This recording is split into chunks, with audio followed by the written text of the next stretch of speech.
जे काही हवंय ते झी5 ऍप वर पहा. झी5 ऍप डाउनलोड करा आणि फ्री मध्ये पहा केव्हाही कुठेही. ओळख कशी 6वी पासून मी तिला पहिल्यांदा बघितलं तेव्हा थोडा मोह झाला. तुम्ही डबल सीट घ्यायला घाबरता का? हो का? सासूबाईंना पाडलेलं मी चुकून पाडलं का ठरवून पाडलं? चुकून नाही. तेव्हापासून आई गाडीवर बसतच नाही तिच्या. नमस्कार. आपल्या सगळ्यांसाठी एक नम्र आवाहन आहे.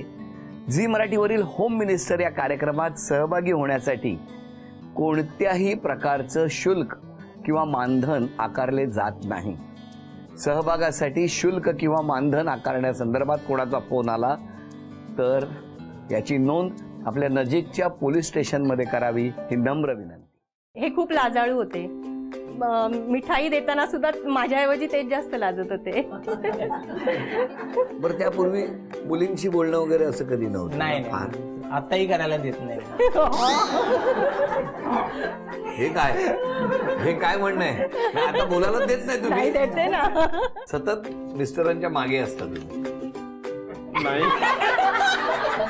म्हणजे त्यांच्या पॉज घेण्यामध्ये आम्हाला उत्तर मिळतात ना पाहिजे. छोट्या छोट्या गोष्टीवरून मिस्टरांवर संशय घेतात. अजिबात नाही येते ना. येस नो काहीतरी माहिती पडेल तेव्हाच आपण हे करू. नाही म्हणाले असते तर? नाही तर मग नाहीच म्हटलं असतं ना. पण 1 वर्ष थांबला होता तुम्ही?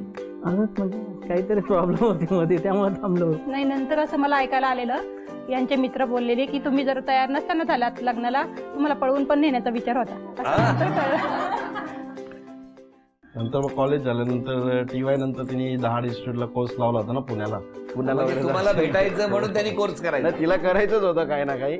एकदा तर मला बोलली फोनवरून मला काही कोण आज भेटायलाच आहे, कॉलेजला भेटायलाच आहे. तर माझ्याकडे व्हेकल नव्हती, 2 व्हीलर नव्हती. मग मी काय केलं, वाळूची ट्रक घेऊनच कॉलेजला, मग ट्रक मध्ये घेतली कामशेटला भेटायला. कामशेटला ट्रक घेऊन फिरायला काय रोमॅन्टिक सिच्युएशन आहे. मार्केटमध्ये जायचे भाजी घ्यायला. मग काय झालं? भाजी घ्यायची आणि जायचं ना घरी? मी घरीच जायचे. मग ह्यांनी पाहिलं ना मला तिकडे. कोणी बघितलं? मी पाहिलं, हिने पाहिलं असेल ना. ते सांगत नाहीत त्या. मी पाहिल्यानंतर गेलो, 1-2दा विचारलं. हे मागे येत आहेत, हे तुम्हाला कसं कळायचं? शिट्टी वाजवायचे ते.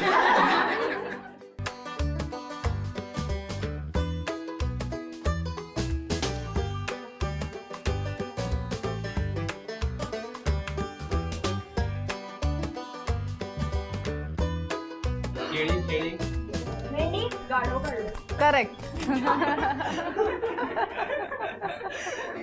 असं गाढव वहिनी मुंबईत फिरत असतं, फलटणला फिरत असतं का पवईत? कुठे असतं असं गाढव? मी काढला एक प्राणी आहे, तो कोणता आहे? गाय आहे, बैल आहे, सगळं ऑप्शन. तुमचे धन्यवाद द्यायला पाहिजे. तुम्हाला ह्याच्यात गाढव कुठे दिसला जरा सांगा. 4 पायाचं आठवलं नाही. गाय बैल सगळं बोलून झालं ना. मग आता लहानपणीची आठवण म्हणजे गाढव असेल. लहानपणीची आठवण गाढव. काय आठवण आहे? आम्ही उन्हाळ्याच्या सुट्टीत माझ्या आजोळी जायचो. सातारामध्ये उमरज म्हणून गाव आहे माझ्या आजीकडे.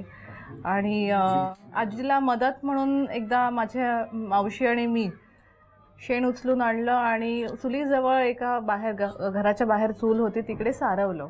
आजी शाळेतून आल्यानंतर आजी म्हणाली, वास कसला येतोय, खूप घाणेरडा वास येतोय हा. म्हटलं, आजी आम्ही असं असं सारवलेलं आहे. म्हणे, कोणत्या शेणाने सारवलंय मला दाखव. आम्ही रस्त्यावर गेलो. आम्ही सांगितलं याच्यातून आम्ही सारवलेलं आहे. आजी म्हणाल्या की हे गाढवाचं शेण आहे.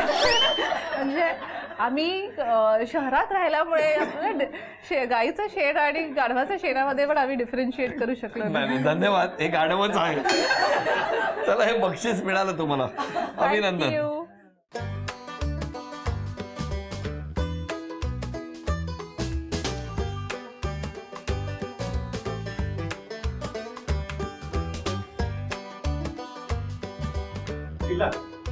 करेक्ट. लगेच ओळखलं. अभिनंदन. चला, हे बक्षीस तुम्ही वहिनीला मिळवून द्या. थँक्यू. थँक्यू. तुम्ही परत यायचं 3ऱ्या चित्रासाठी.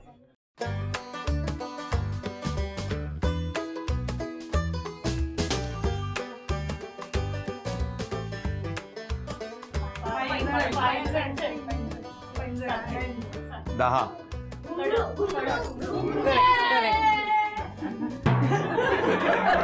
काय नाव त्या मुलाचं? हा, इतका का नाचला सांग. अरे क्या बात आहे. म्हणजे जिंकल्याचा आनंद केवढा होता त्याला. अभिनंदन. थँक्यू छान छान. थँक्यू अर्चित. हा पाय कोणाचा आहे? कसा आहे त्याचा? हा प्राण्याचा नाही ना कुठे. या प्रत्येक चित्रांमध्ये ना काही गंमत दडलेली असते. आपण या खेळात बघितलेलं आहे की आजपर्यंत जे चित्र काढायला दिलेलं आहे तसंच्या तसं खरं चित्र ज्या दिवशी येईल त्या दिवशी हा खेळ यशस्वी होईल असं मला वाटतं. खरं यामध्ये आव्हान कोणाला असतं, तुम्हाला की ओळखणाऱ्याला? ओळखणार ऑडियन्स. जे काही आहे ते तुमच्यामुळे आहे. मग पहिल्या दिवशी बघितल्याबरोबर होकार झाला? हा, पहिल्यांदा बघितले पसंत केलं. का हो? ह्यांच्याकडे भरपूर आंबे पिकायचे आंबे. आणि माझ्या बरोबर जे होते आणि मी असं आम्हा दोघांना एवढे आंबे खायला घातले, ते आंबे खाण्याच्या नादात आम्ही हो म्हणून टाकलं. काय सांगावं ना, परमेश्वर काही वेळा वाईट घडवतं, चांगलंही घडवतं. तसं ते माझ्या आयुष्यात खूप, म्हणजे मला नाटकाची वेळ तेव्हाही माझ्या वडिलांनी दिलेली. आम्ही काम करून घरी आलो की 9 वाजताची नाट्यसंगीत पणजी गोवा त्या चॅनलवर असायचं. ते नाट्यसंगीत म्हणजे नाटकाला मी कनेक्टेड झाली तेव्हा. राऊजी तुम्ही बसा भाऊजी, या राऊजी बसा भाऊजी, कशी मी राखू तुमची महरजी, बसा भाऊजी. ह्या 2-3 वर्षामध्ये खूप कलावंतांचा उपासमार झालेला आहे. खूप कलावंत आज बेरोजगार आहे. कार्यक्रमच नाही आहे हो. आज कलाकारांच्या बायका धुण्या भांड्याची कामं केल्याशिवाय त्यांना पोट भरता येत नाही आहे. नम्रतेची विनंती आहे माझी महाराष्ट्राला. यांच्यावरचा धोका अजून पूर्णपणे टळला नाही नाना. अगदी थोडक्यासाठी हात वाचला नाही तर हात काढायला लागला असता. काय शीतल, आज अजून बी नीट बरा नाही झाला, हे कशाला पोलस आमच्यापासून? हा गाजाला काही कमी जास्त झालं असतं आणि आम्हाला काही कळलं नसतं, तेवढ्याला पडलं असतं ना ते. माझ्या मेले माताची शेवटची इच्छा समजा पाहिजे तर. अहो जीजी, अहो काय पण काय बोलताय तुम्ही? काय समजायचं ते समज, पण आता आज आल्यावर परत त्या आर्मीत जाणार नाही म्हणजे नाही. माझं ऑफिस, हे माझं ऑफिस मस्त आहे.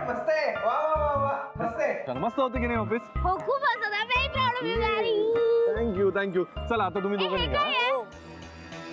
चल जल्दी उतर सामान, 8वें फ्लोर पे जाने का है. चल. क्या रे, तुझ्या ऑफिसचा फ्लोर कुठला आहे? 8व्या फ्लोअरवर आहे. 8व्या फ्लोअरवर आहे. 8व्या. तो मॅन म्हणत होता की त्या 8व्या फ्लोअरवर चाललंय. तिकडे का चाललंय तुझ्या ऑफिसला? बाप्पा, आई सावकाशी हा. का करून ठेवलं हिने? किती पाणी फुकट गेलंय. भयाक्षाने आले, येऊ दे आता. तिची का खैर नाही. पहा बरं, फोन कर तिला. फोन कर, कुठे आहे ती पहा. खरंच खूप छान आहे.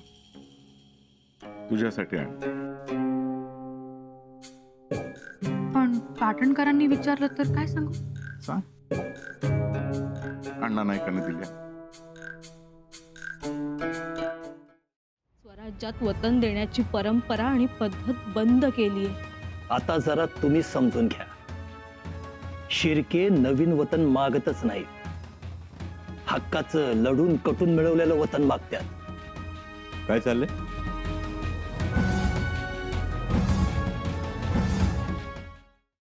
विक्रांत या घरासाठी कष्ट करतात, आपला वेळ देतात.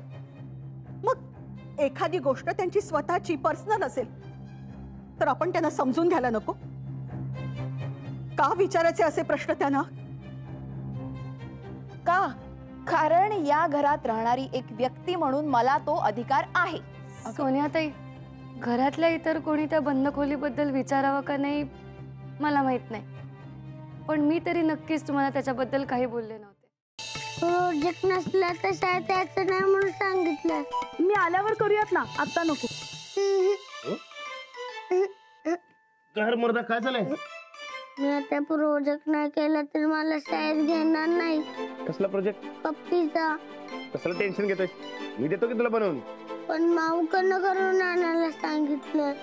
बघ, माऊ पेक्षा ज्यादा मला माहिती आहे कप्पी कशी असते ते. बिनगोर राह, तुला बनवून देतो. काय लाडूला खूप वाईट वाटलं असणार. गावची जबाबदारी सांभाळता सांभाळता घरातल्या जबाबदाऱ्यांकडे दुर्लक्ष होत नाहीये ना माझं.